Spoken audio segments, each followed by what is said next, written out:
All right, here we are in my first ReEnergize interview. Super excited about this. Thank you, Todd, for being my guest. We have been in each other's circles for like a decade now, or more, maybe. Um, Yep, yeah. 2011. Oh my gosh, yes, more than a decade. So I am super excited to bring your perspective to the ReEnergize newsletter. We are recording our conversation today, and I will edit it for length and clarity in one of our upcoming newsletters, but I will also make this whole conversation available on YouTube. But so with that, let's just start, Todd, with you introducing yourself and telling our readers a little bit about your background, your career path, and what your passions are with regard to the energy industry. Absolutely. Well, first of all, thank you for having me, Sharon. This is definitely a pleasure. So looking forward to doing this. And just so who I am, I guess first of all, I'm a husband and I'm a father of two college students. So we're recent. My wife and I are recent empty nesters. So that gives us, and they're at Howard University, my alma mater. So there is that. That's a big part of who, or probably the biggest part of who I am and my why, as it relates to this, this interview today.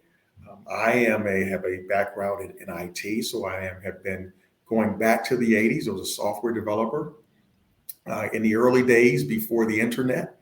So we're dating myself a little bit. Have spent a lot of times, around various industries that I've worked through. However, coming fast forwarding into the early 2000s is when I really began to work in the energy and utility sector, working for a lot of consulting firms, management consulting firms, technology services firms. So a lot of my career, going into that, segueing into the latter part of the 2000s, becoming a full-fledged entrepreneur with visibility marketing and doing a lot of our work. And so that has led me to do a lot of work in the advisory and the consulting space with grid modernization efforts, working with a lot of utilities, energy, also federal laboratory, across the country.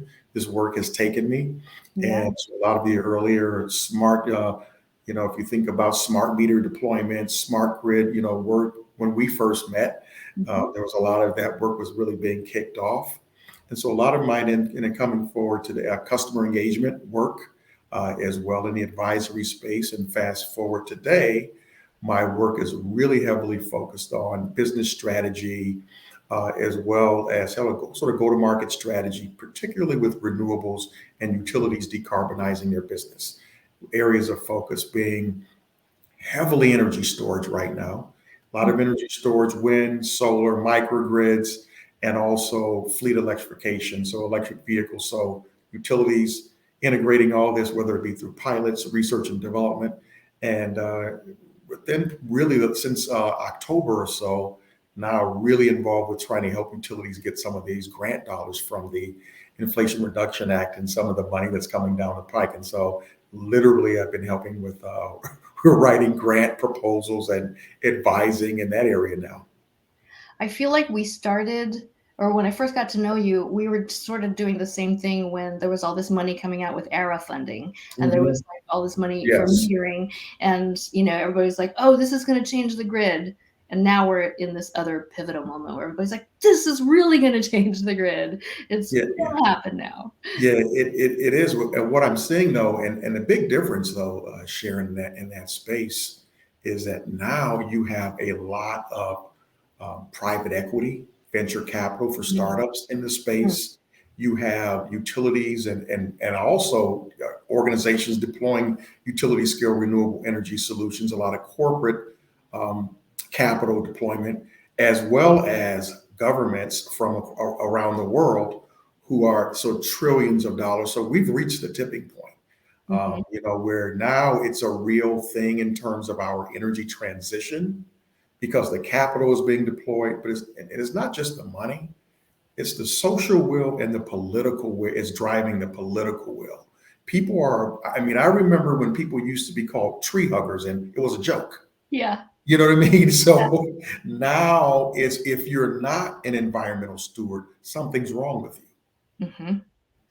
And if you're not a steward of justice and equity as well. I That, feel like that's that, been front and center that too. is that is exactly why. And you asked, part of the question was my why, and Mm, so a lot of this is really kind of my why is really three pronged. It's focused on environmental justice in this work, so integrating environment, and so that is particularly in communities of color, mm, where you have that. There's also what I call the social justice component of it, being able to have all people participate in this energy transition, whether that be through, it could be as simple as someone being an electrician for mm. deploying solar, or just, my grandmother or someone like that being able to participate in energy programs with utilities. So, of course, disproportionately people who are affluent get to take advantage of those. So there's that component. Then there's the economic justice component. And so I began to use my relationship capital, as well as my expertise and my domain expertise in this space, to begin to help startups as well. And so now I'm even doing some advisory work, in commercialization arms for like universities, and just kind of some of it's and then getting a lot of requests now to either serve on an advisory capacity, an advisory shareholder, or whatever with startups. And so it's really about using my time, my talent, and my treasure, and the culmination of all of my experiences to do good. I love that. It feels like such a huge convergence now, though. And Yes. I'm actually curious about the fact that it brought you to Houston, okay, which seems to me like this epicenter of the fossil fuel industry, like a Yep. dying industry, oil and gas. But what is there in Houston for? And you had told me before that you made a conscious, a deliberate choice to go to Houston because of all the opportunity there. What is there in Houston for a person like you who has been in clean tech and climate solutions and all these other things that you've been about?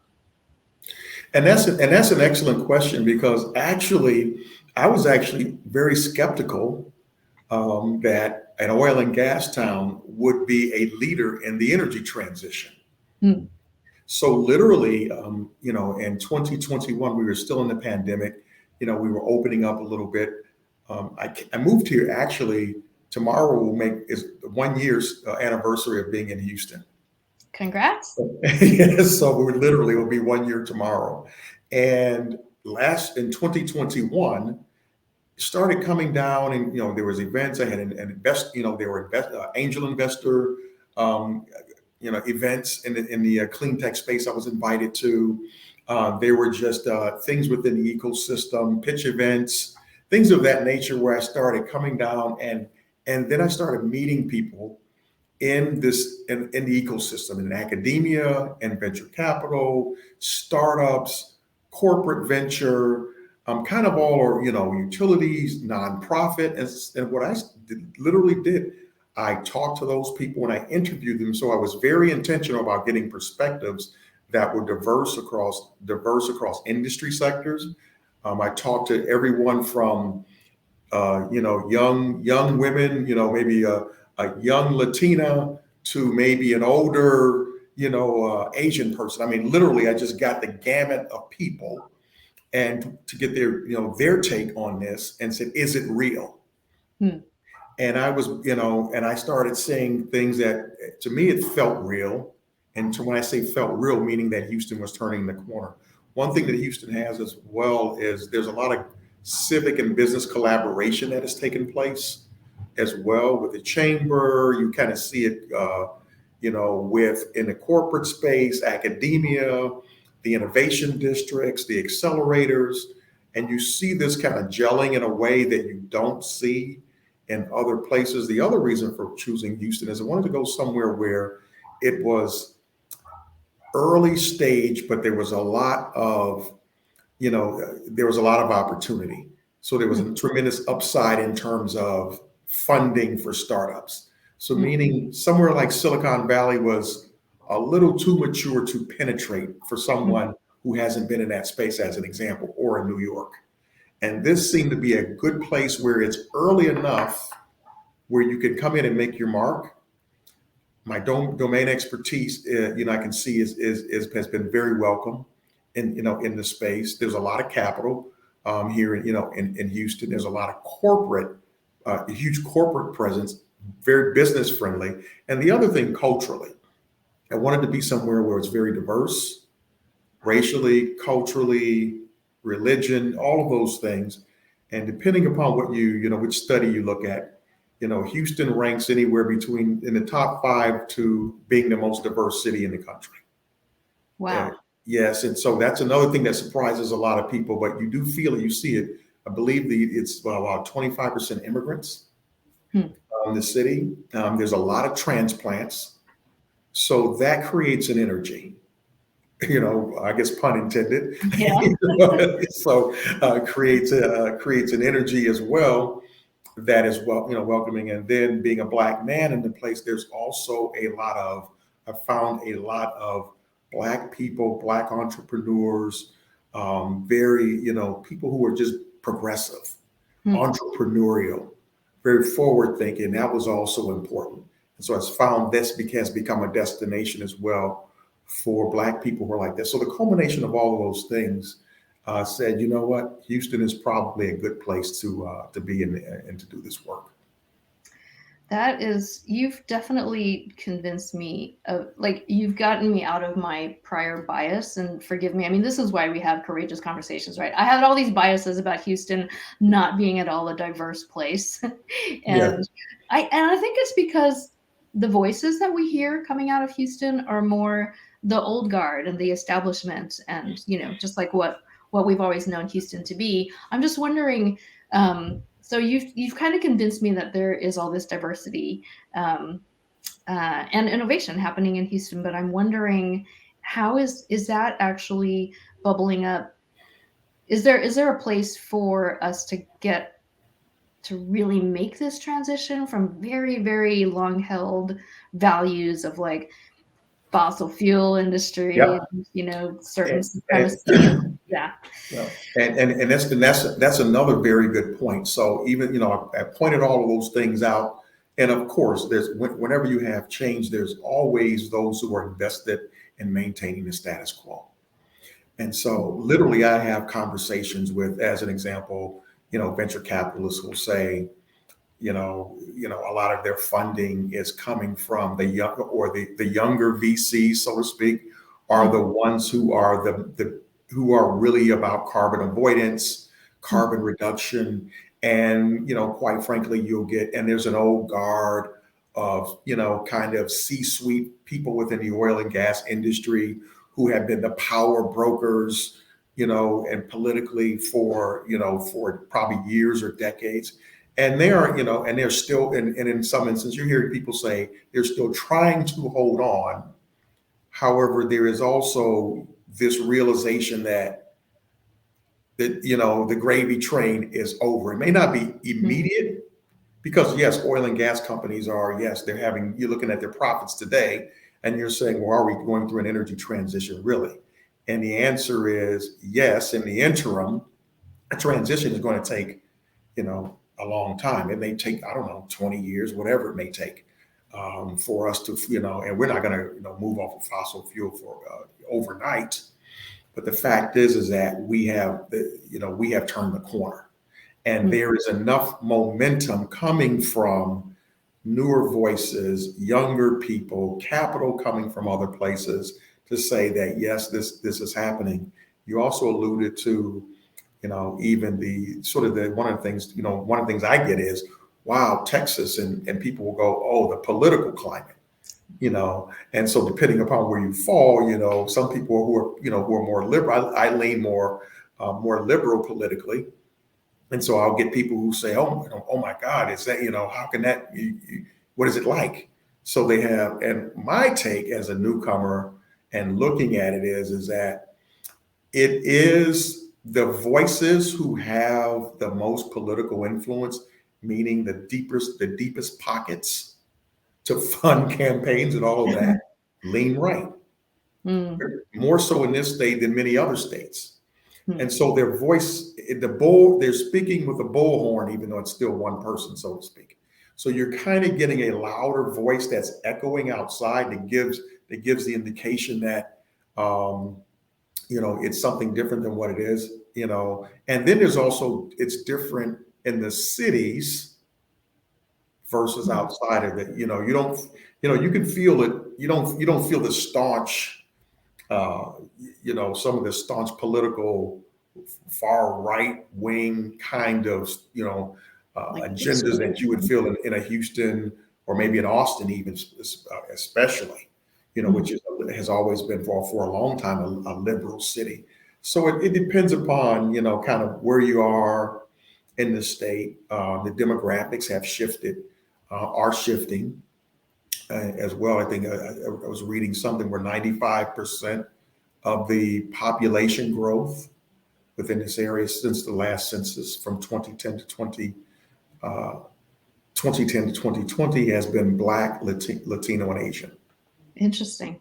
Yeah. So when you look at the dynamics of it, there's a lot of things that are changing in that regard, which are, to me are for the good. And one of the things that you do hear Houstonians boast is that we already look like what America is projected to look like in whatever it is, 20, whatever that year is, 40 or whatever, which is true. And I've heard that a lot. So there's also a lot of sentiment that the diversity is a strength.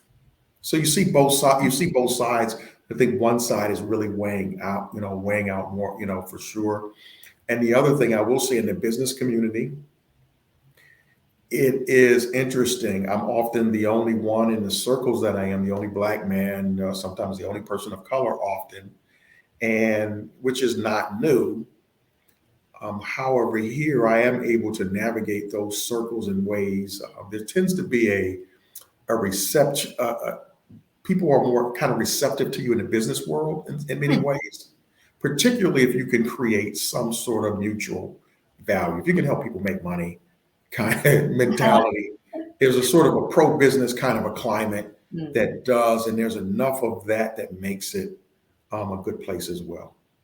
Wow, that is all very encouraging. And and I know you and I both like for years tried to amplify these other voices that don't have the bullhorns, and it sounds like that is happening where you're at. So. Yeah, it's, I will say, it's encouraging, and there is, and I am very forward thinking, and we still got a long way to go. Yeah. And parity, I mean, we're nowhere near parity, whether it be in, environmental justice, the social justice, or the economic justice. I mean, we're still looking at the end of the day. I mean, I'll go to a pitch event at a climate tech. I've been to pitch events. I've seen 50 pitches and 2 women. You still, what I mean? You still get that. It might be a little different if it's in consumer and packaged goods or another area, but if it's like climate tech, or even, a lot of times med tech, it's overwhelmingly male, in that instance. So there's a gender dynamic here that's, as you're aware, that's always existed. And when I see a firm that is of color that's in this clean tech space, I get really excited. And they do exist, and they are here, and they're here, and they're in other places. I have to tap into my network, and sometimes they find me, in doing so. I get everything from blind LinkedIn inquiries to, and then sometimes, you kind of I prefer warm introductions, and just people in the network who are just reaching out and make contributions. And so some people say, hey, this company here's a clean tech company. I am getting that. I thought you should talk to them. And so there's a lot of that happens here as well. Yeah, it is funny when you stand out so much against, the usual, right? I remember that time I was texting you at the clean tech. There was a clean tech conference, and I was like, "Find my friend," and you said, "Well, how will I find her?" And I said, "She's a woman in a headscarf," and you're like, "Oh yeah, no, there's only one." I got it. Yeah, there were 2 women with hijabs on it at this event. That made it real easy. Yeah. So I just kind of peered over at the name tags. When I saw one, I said, "It's not her." So I knew it was the other. It was the other lady. So yes. Yeah, that's really funny. Yeah, I mean, I've also heard that there is a lot of economic and environmental justice work that's going on in the region, and a lot of that sort of spearheaded by your mayor, who sounds amazing, Sylvester Turner. I guess he grew up in an EJ community around Houston, and he's saying that he wants to create this whole new energy economy where everyone benefits from doing the right thing and being about creating renewable energy solutions and reducing pollution and all this. And so are you experiencing that both, like, is there like flourishing and encouragement of business that way, as well as just like a, community Well, ethos that way? well, I'll say that I've never met Mayor Turner. I've met people in his administration, but I've never met him personally. So my comments are Mm, definitely from the perspective of just kind of what I witness in media and all of that. It is well documented that he is at the city in the city and are very adamant about addressing, particularly in an area in the Fifth Ward, I know, and there's cancer clusters due to the mm, railroad industry, which are disproportionately, of course, impacting Black and Latino people. Again, environmental justice, and you can find it on Google, and they've had press releases around it and are very adamant about addressing that. I do know in particular is something that I have seen. You do get, you do hear. I have actually, and outside of the mayor, as a matter of fact, someone reached out to me yesterday in another area. Which is a traditionally one of the historically Black communities in the Third Ward, and they were talking to me about trying to build some electric vehicle infrastructure and renewable energy and all of this in the Third Ward and partnering, mm, just kind of getting my feedback. So what I'm seeing is that, again, first of all, the infrastructure for all of this is still relatively early in its infancy. However, the areas that are targeted are areas that are still more affluent. I recently purchased an electric vehicle, and charging, I do see that it is easier to charge mm. in affluent areas. Yeah. It just did. I mean, it's still, we could still have even more in those areas, and the less affluent it gets, the fewer options that you have, all the way Mhm. down to that. So essentially answering your question is that it's still the income and wealth gap still play a part in that social participation part of it that I talked about, like driving an electric vehicle, or having, that would be one example. There's a long way to go. There's a tremendous amount of opportunity. I do see that there's the framework, the institutions, you kind of see it. Everything is positioned that it can happen.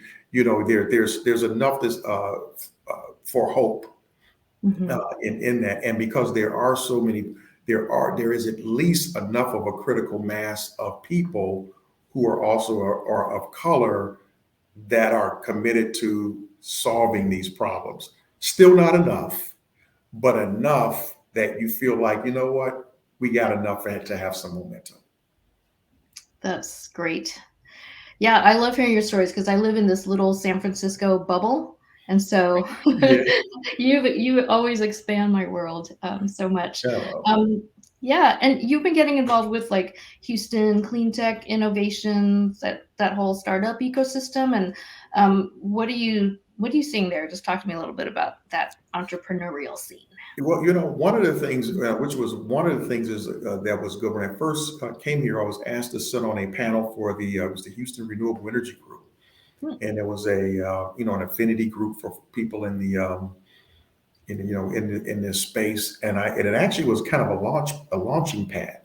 I sat on there with some other venture capitalists, some other investors. So I connected to people who are partners in funds that are specifically around climate tech and carbon avoidance, as an example. That was one thing that was very helpful, as well as various people in the industry, as well, who are committed to deploying renewable energy as well. So that was one thing.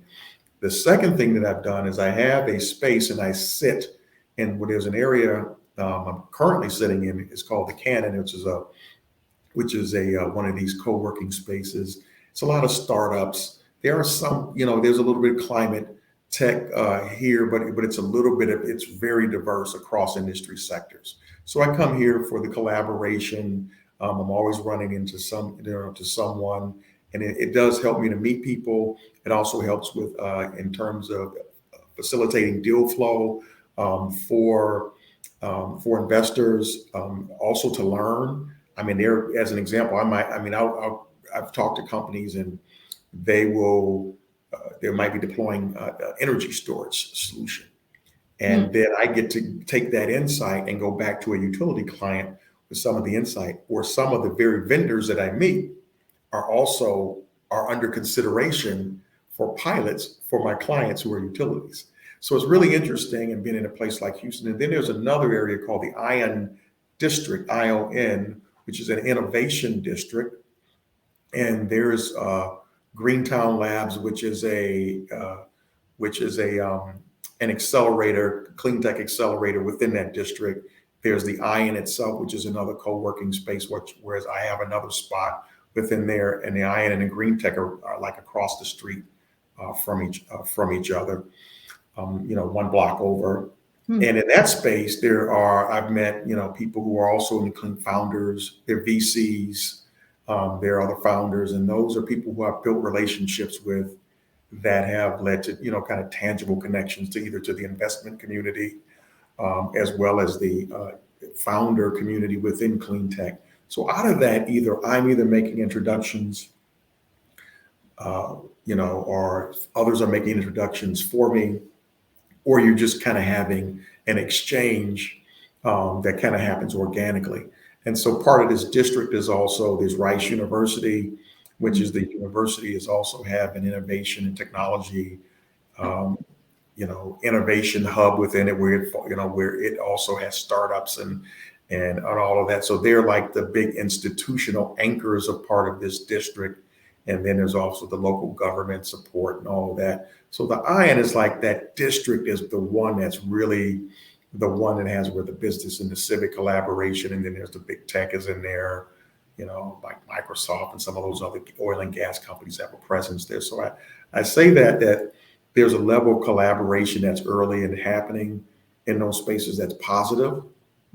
Again, one of the things though that is really interesting, that ION district is immediately west of the Third Ward, which is a historically Black, underserved community. You can almost feel where I'm going. You've got, I'm talking about it's close. Like, you go a street over, you're in the third, you can walk over to the Third Ward. Yet you don't feel the connection of the community to the district. So you have this mixed use development. You have this institutional support. They're going to be putting up apartments, all these things. Now, I don't know exactly, you do see some of the plans that for economic, it's all part of an economic development. And I'm just saying this, purely based on how my gut and my feel and what I see. It doesn't feel like the community is connected in that way, in the way that it should. I'm sure if you probably had someone who was a civic or, a representative from somewhere, they probably would have a different stake. So I want to be clear that my lens is, coming from coming from that perspective. You can, when collaboration is real, you can feel it too. You can, it's an intangible to it, and you can see it. And it just feels like a very different place, even though it's immediate. It's an immediate proximity.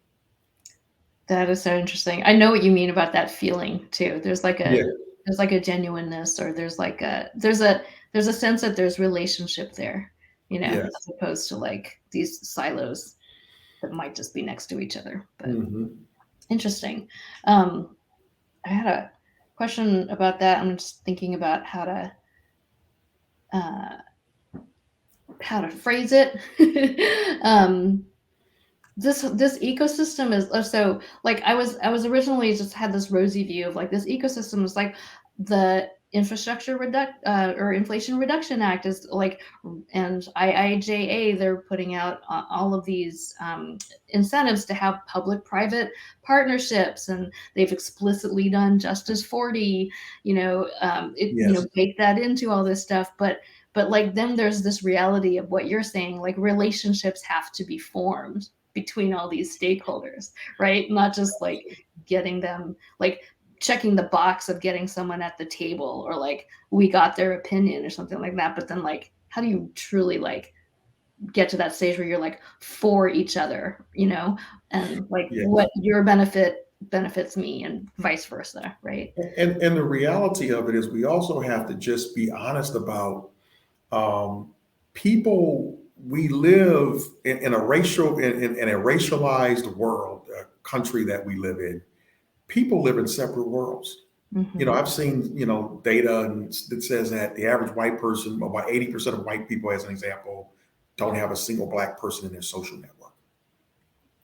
So the reality of it is, if you don't have people in your social network, your professional network, when something comes out and there's an opportunity to build a public-private partnership, it's still people engaging people.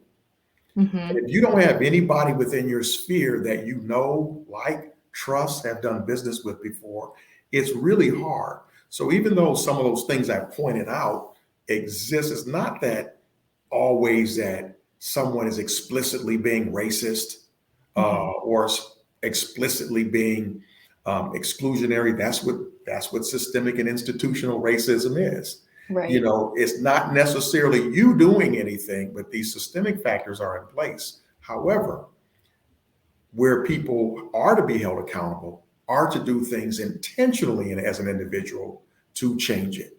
So there are people, as an example, who I'm engaged with, a few people who are very intentional about funding or creating a fund to invest in women, founders of color, or whatever the case may be, as an example, for, it could be an angel fund or a venture capital fund, and then there are times when it's ironic you say about the Justice 40 initiative and all of that and government funding and all. I literally had someone put something on my calendar right before this meeting because it was like, oh, wow, because we're working with other institutions and this is a utility client. And I raised it. I said, well, what about diversity and include this? If you look at the DOE and the IRA funding, it does explicitly call out in a lot of the areas for the act to be inclusive. And it never occurred to anyone that I could tell that I work with that should be the case. Now all of a sudden, it's like, oh yeah, we've been told that this should be the case. I know that my colleagues have not. Most of them do not have anybody of color in their social or professional network, let alone having worked with a consumer advocacy group or maybe some sort of community group that may represent the interests of whether it be indigenous people, Black people, Latino people, or whatever. And people are afraid to say that. And it's okay. And I get it.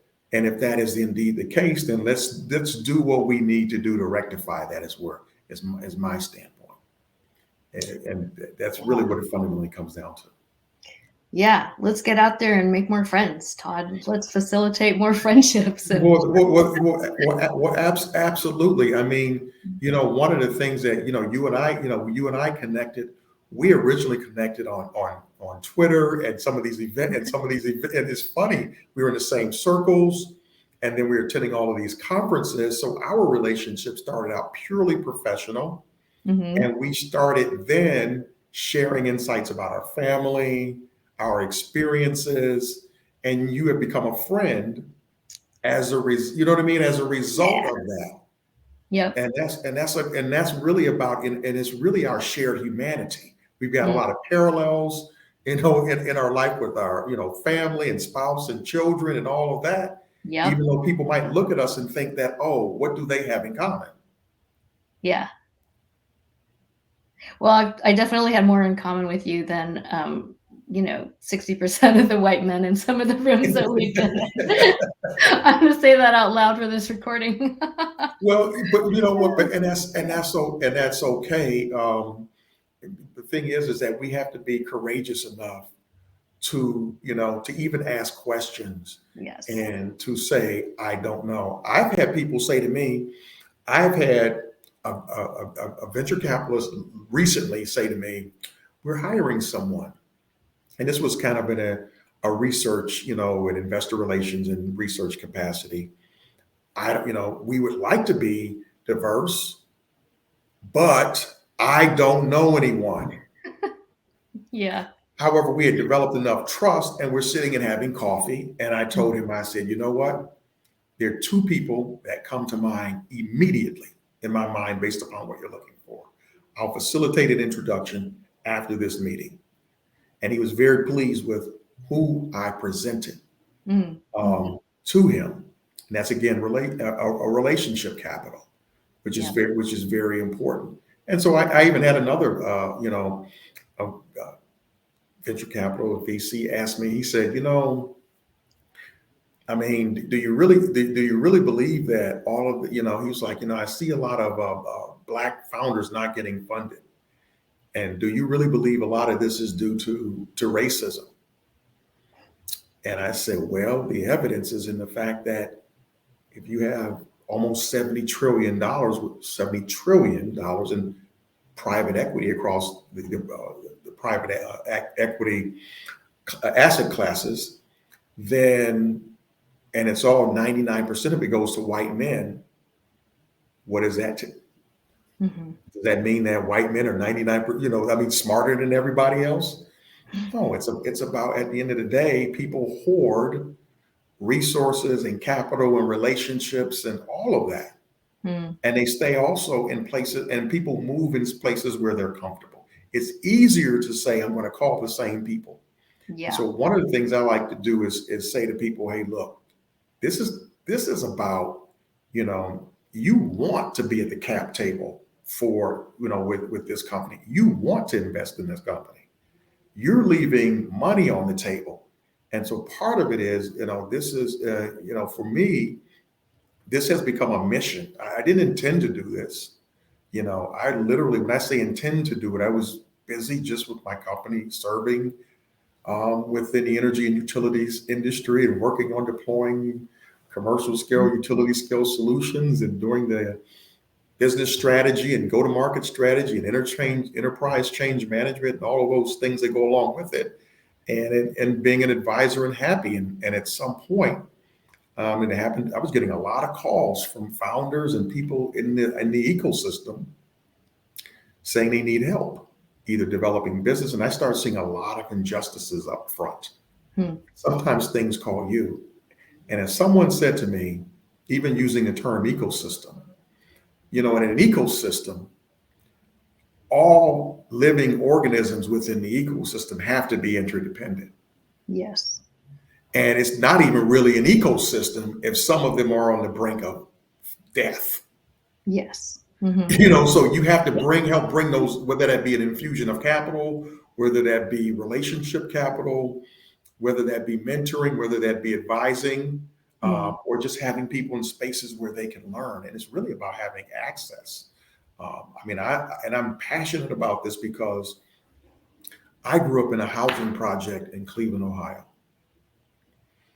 I am, they like these stories of someone who, he came from, these beginnings and experience. Yeah. So I have experienced social mobility along the way. And I've had an array of experiences. And one of the things that I've seen is that my experiences of living in a housing project and living literally benefit me today.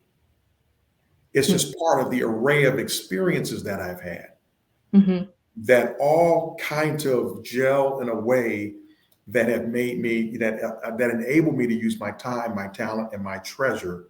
So if I'm helping a founder who, as an example, who doesn't, it's even a bias. Oh, well, you have friends and family round. Well, if you don't have friends and family that can invest, that have that kind of capital, that's even an assumption. I'm Right. able to help. I mean, we were able to bootstrap a company and get traditional bank financing. And so, having come that long way and I've worked across this country in 13 states. Hmm. I counted 14 cities across 40 companies, Hmm. and all, in either advising, consulting, or having been employed throughout my career. And I've learned a lot. I've also seen a lot of disparities. Mhm. But there's also there's also a lot of lessons learned. There's also a lot of relationships I've built.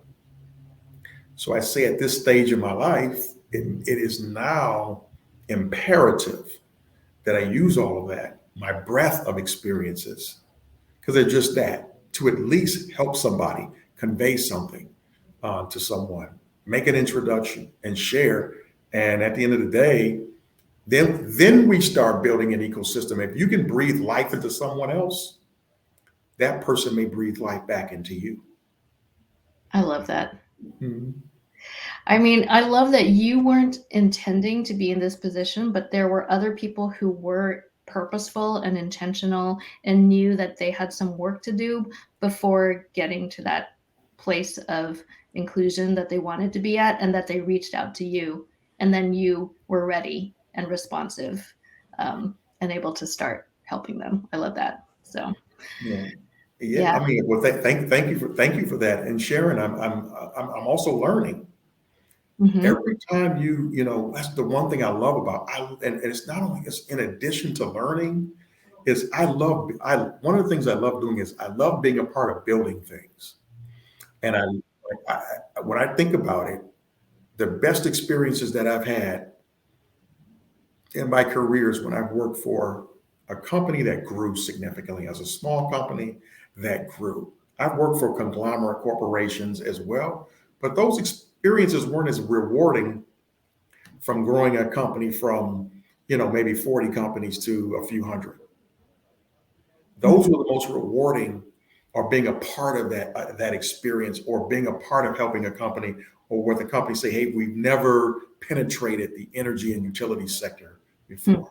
Mm-hmm. Can you help us? And then you're the first person to go and leverage your expertise to help and then build that.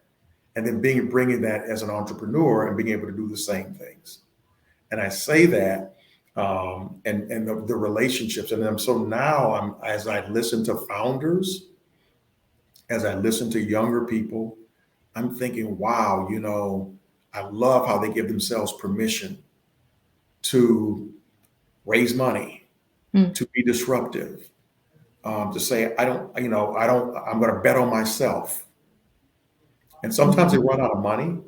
Sometimes they face adversity, which is normal. But I'm seeing more and more of that, and being purposeful in helping people like that is really intrinsically gratifying. That's when when your soul tells you you're supposed to be doing something. Yeah. That's what I love. And we're cleaning up the planet, and we're helping to create, getting people employed. We're simultaneously, and that's the other thing. This energy transition, Mm. is will maybe represent one of the largest wealth transfers in human history. It's definitely from a capital deployment. When you look at the capital that will be deployed, where will it be deployed and to whom? And look at the models that will exist, as an example, for solar, community solar or whatever. In other words, we can, or look at, places around the world in indigenous communities where their land may be taken to build wind farms, solar farms. You can still be at So risk of replicating the same human atrocities, Mm. even in the name of good, so to speak, Yeah. if you're solely looking at it through a lens, an economic lens. And it has to be looked at through a lens of economic justice, social justice, and also, as social justice, in that space, as well as environmental justice. Wasn't that Shalonda Baker's Yes, impetus? and that's where I borrow. And yes, I was going to Yeah, say that's exactly where I borrow. yeah, And you know what? And Shalonda Baker, I haven't met her either. She me was a neither. keynote speaker at a conference Oh, here in Houston a couple of months ago, a uh-huh. few months ago. Yeah, but before the holidays. And so she was a keynote speaker at the luncheon at this event. And I literally went out and bought her book that Yeah, same day. so good. And yes, and the book was so excellent. The examples, and even a lot of what her experiences or her work was sort of, there are no accidents, but she intended, in this as an attorney, and ended up being sort of this environmental justice advocate through the work that she was doing in sort of this regulatory space. And how many people do that work and they just do it transactionally? Mhm. You can do the work transactionally. However, you can look at the work. That's why you need diverse people within the space to say, wait a minute, this land acquisition or this business model is unjust, or these people are not being included. What is the price that we're paying for, and if you're a utility, it only makes sense that you serve. I mean, every commercial, industrial, and residential premise uses energy. Yeah, It makes sense to find models that serve them all. That only makes economic sense. But however, part of it is, again, human beings make. I always tell my kids, human beings make human decisions. yeah, So you can logically say something, however, but if I am in my world, so I see it. You can be an executive. We saw it after, George Floyd was murdered, and we saw executives call on Black employees and diverse employees to help solve the problem. I saw people calling me and say, "Hey, Todd, we're hiring, we're looking for people," and the senior vice president never spoke to you before because you were too far down on the chain, but you happen to be the only person in the organization, who was, Black, or, maybe Chinese American, or whatever it was, and they were like, now I need to talk to you to help solve this problem. Mm. But the point is that you can be intentional about respecting and honoring the humanity of people all the time. I love that. And if you stay ready, you never have to get ready. I love that too. Yeah. You stay ready. I've always loved that about you. So it's very inspiring. So hey, I always end my newsletter with always. I've only had 2 issues so far as of this recording, but I will always end my newsletter with this thing called side trails. So it's recommendations to our readers of people to follow, feeds to read, books to read, things to watch, just to help us all diversify our brains and opinions and our networks, and make new friends and all of that. So who and what are you following right now, and what is nourishing you? Sure. And you made reference to one, Shalonda Baker, who's the director of Office of Economic Impact and Diversity for the U.S. Department of Energy, a fairly new, branch within the U.S. Department of Energy. She has a book, Revolutionary Power. So what we were referencing in terms of social justice, environmental justice, and economic justice, she outlines that with really poignant stories. And if you are, particularly if you are an indigenous person or a person of color, it will resonate with you. And if you are a white person, it will probably give you insights that you probably haven't considered within this energy transition, and why it's important to be inclusive and why that benefits us also. That's one. The second, thing I would say is, I do tweet and on LinkedIn, I post every day in particular. So if you want to follow me, at Todd Q Adams on Twitter, and Todd Q Adams as well on LinkedIn. I'm definitely looking forward to connecting to people with shared values in this space, and particularly wherever you may be. So looking to learn, to connect, if you're willing to help climate tech founders, particularly women and those of color. If you are committed to environmental justice, particularly solutions that intersect with those areas as well, and social participation, would love to connect with you. So those are, I think, ways one to personally engage. And I really recommend that book by Shalonda Baker as well, Revolutionary Power. All right, I'm putting it in. Okay. That's great. Well, it's always nourishing to me to be friends with you, but also to have conversations with you. And so I'm so glad that I'll be able to share elements of this with the ReEnergize community that we're forming. And hopefully we'll all be able to make new friends and expand our networks. So thank Absolutely. And Sharon, thank you. Thank you for having me. It's always a pleasure. We make it a point to catch up.